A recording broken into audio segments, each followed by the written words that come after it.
Throughout the course of human history, human beings have been always trying to swindle as much money from other human beings as possible. We refer to this word as scams. There have been many scams and scammers throughout the course of history. While many scammers, who are caught at least, are often forgettable names, there are very few individuals who will go down in history as some of the greatest scammers.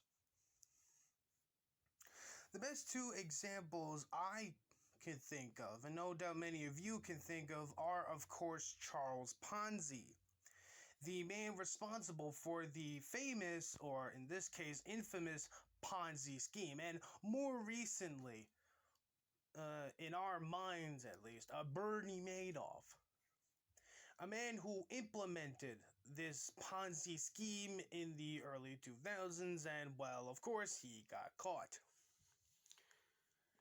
And when it comes to scams, there is always an avenue.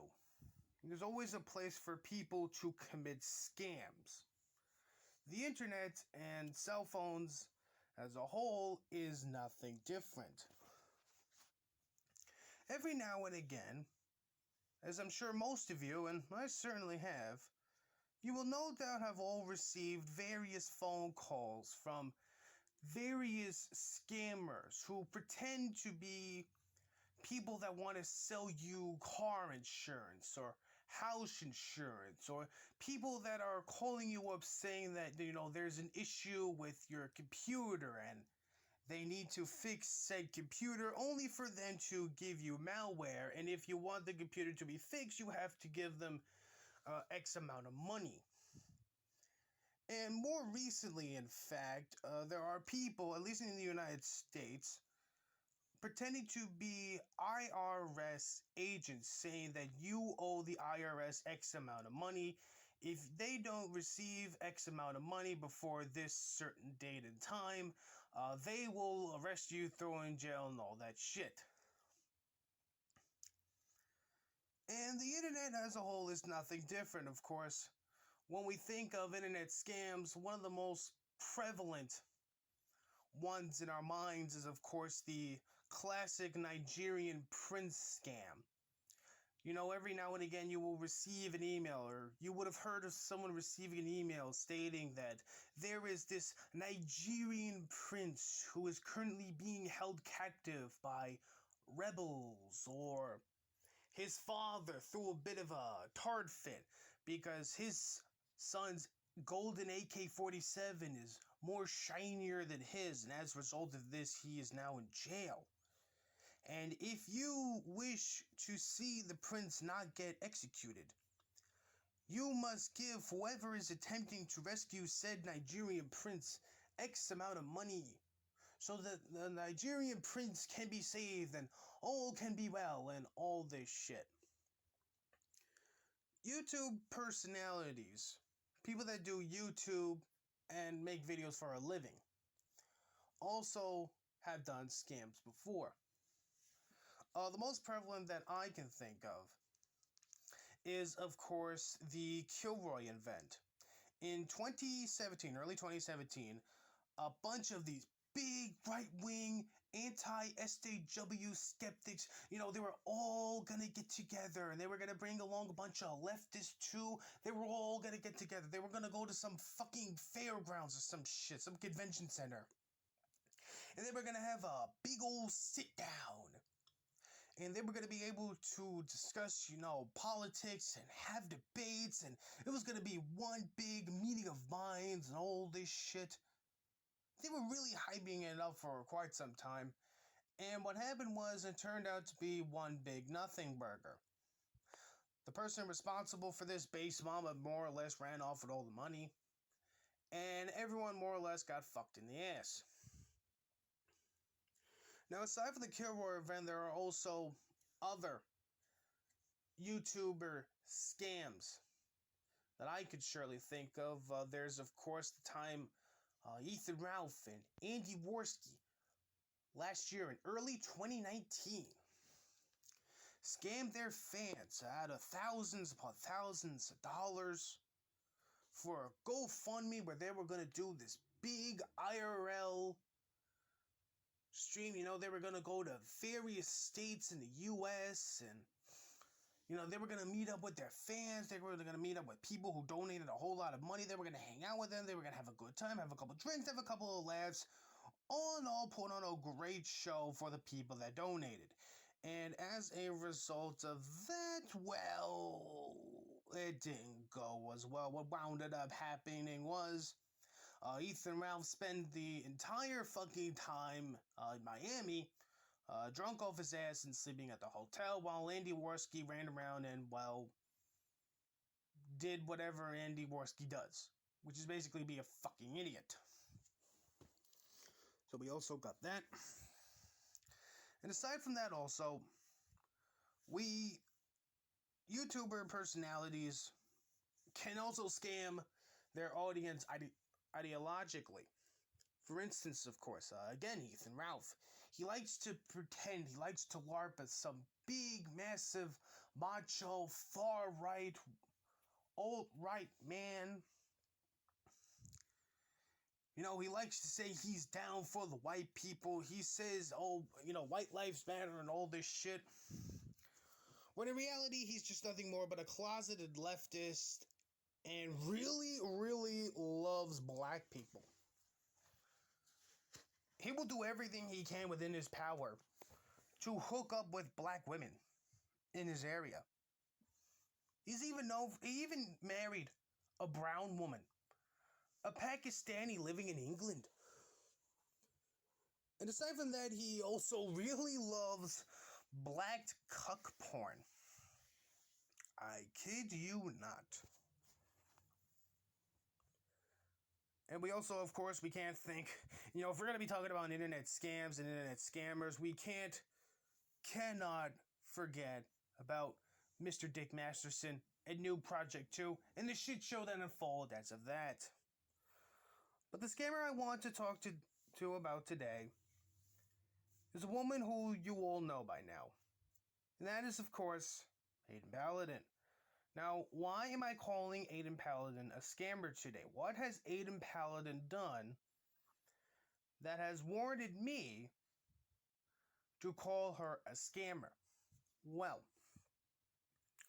throughout the entirety of Aydin Paladin's internet career, Aydin Paladin has modeled herself to be this whole big MAGA-peed, you know, Trump's the greatest, Trump's the best, I love Trump, Trump's the man.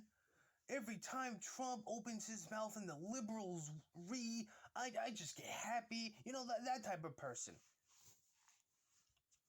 There are literally pictures of Aydin Paladin out there where she's wearing a fucking MAGA hat.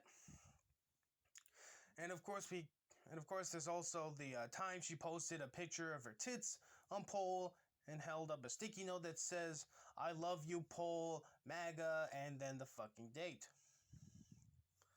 But fairly recently, in fact today, the true Aydin Paladin has arrived, ladies and gentlemen. The true Aydin Paladin has finally shown her real fucking colors. Now, for the past 3 going on 4 years now, as I've stated before, Aydin Paladin has always modeled herself as some based MAGA-peed, you know, she loves Trump, Trump's the greatest. Her very first video is a short little video where she dabs on all the leftists, crying hysterically that Orange Man won the 2016 presidential election. And now that Orange Man is looking like he's not going to win the 2020 election, now the real Aydin Paladin is beginning to show. Now Aydin Paladin's more or less saying, I don't care if fucking Trump wins. What should I care? I don't care about when Trump wins. Yeah. This is the Aydin Paladin I've been talking about. This is the Aydin Paladin I've been alluding to for a while. This is the Aydin Paladin. her Patreon members and her YouTube subscribers, this is the Aydin Paladin she doesn't want you guys to know. This is Aydin Paladin's true form. She doesn't give a shit about Trump. She never did. Okay, she only cares about Trump because of memes and the amount of money she can make by continually screeching to the top of her lungs that Orange Man good, Orange Man based, Orange Man the savior of America. And now that it appears that Orange Man is not going to win the 2020 presidential election, now Aydin's more or less just throwing it in the towel. She's given up. Orange Man is dead to her. Aydin Paladin doesn't give a shit about Orange Man, even though 99.99999% of her audience happens to support Orange Man. Yeah.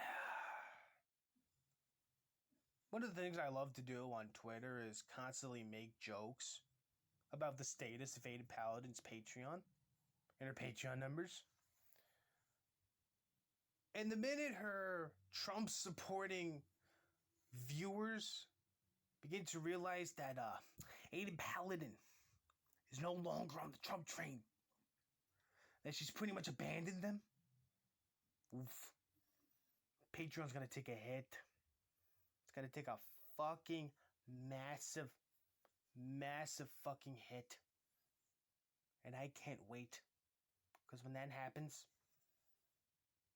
when it takes a massive fucking hit, because of what I just showed you guys, oof, she's gonna spurg out hard. She really is. Because she doesn't give a shit about this politics. She doesn't care. All she cares about is money. Like the true Jew that she is, all she cares about is the almighty dollar. And how much dollars you pay piggies can give to her. So, if you like Trump, and you really are not a fan of Aydin Paladin, more or less throwing in the towel, giving up on Orange Man, well, I think you guys might have to find another YouTube personality to give all your money to. Definitely not me, because, well, I have a job. I have an actual fucking job. Unlike Aydin Paladin and the rest of these fucking clowns, I actually work for a living. I actually bust my ass for a living. I mean, don't get me wrong. If I actually, feel like deciding to sit on my ass, make fucking YouTube videos like this, and make shit ton of money all fucking day as a career, I'd fucking do it, but nah. This shit's just a fad, let's be real here. So, yeah, sorry for the long-ass video. Literally just got off of work, and I've been meaning to make this video for about 4 hours now. And I felt like, well, it's either I get it over with now, or I get it over with later on at night when I'm more tired. So, yeah. Yeah, not a good look for you there, Aydin. Not a very good look, honey. Oof. Oof. If I didn't know any better, I'd say you done goofed. I'd say you really done goofed. Admitting to your majority Trump-supporting audience that you're more or less abandoning the Trump train. Think you kind of made an oopsie there? Might be a bigger oopsie if Orange Man, manages to secure a second term. If Donald Trump manages to get a second term and beat Biden in the 2020 presidential election. Oh, man, you are screwed. You are fucking screwed, honey. And when that day fucking comes, when your Patreon takes a fucking hit and you start losing more and more and more fucking people that are pledging to your Patreon, when those fucking people abandon you and your Patreon dries up like your ovaries, oof! I'm gonna laugh my ass off. I really, really fucking am. But anyway, I'll be seeing you guys.